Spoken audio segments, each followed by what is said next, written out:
ตัวยกไอ้ยักษ์จะจังมาเทียนไอ้ยักษ์ไม่ใช่รับนั้นเคยจะไปละอ้อได้ละอ้อนั่นสองสีนั่นมาเจอ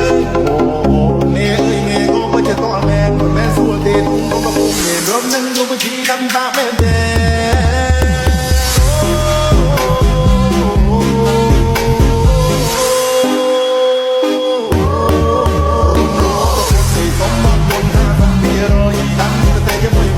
dạ lan mã cái bóng sạn này nhưng trong chơi ba lan chắc à khi lan bóng em không có gì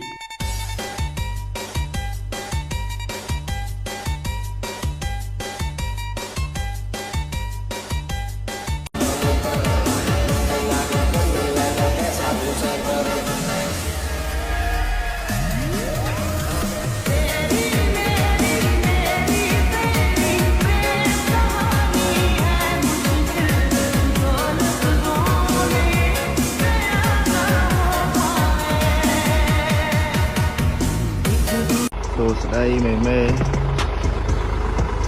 ในห้องได้รถเลยกะกองก็ได้กะกองเนี่ยอดได้เมาเลือกตีมวยอดได้สกอร์เรานั่งเลยเกี่ยวกับใบจะนอดคลังเมาจะนอดคลังเมื่อthì lâu ở đang lại hàng hộp bài hàng ấy nè này lời cả con đi lâu mới đây tí nè con này tay mây hộp mì sai nhưng ở đây qua phun sang lâu này đang hàng bài miên đồng nai bông ổn lâu đấy để hộp mì thật tinh nhá chẳng lâu để cho đây rốt rồi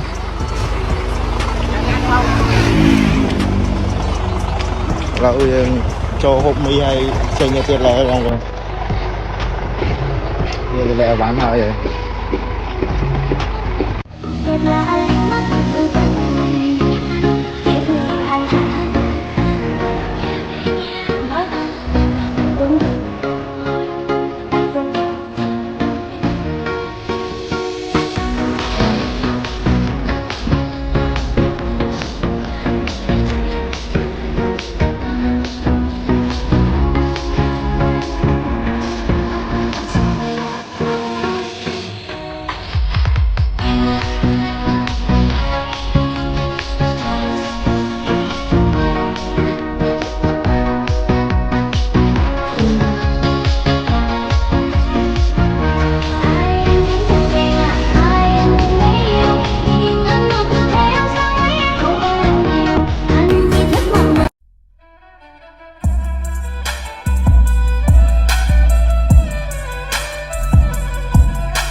ไอ้ยักษ์จะจังมาเทียนไอ้ยักษ์ไม่ใช่รับนั้นเคยจะไปละ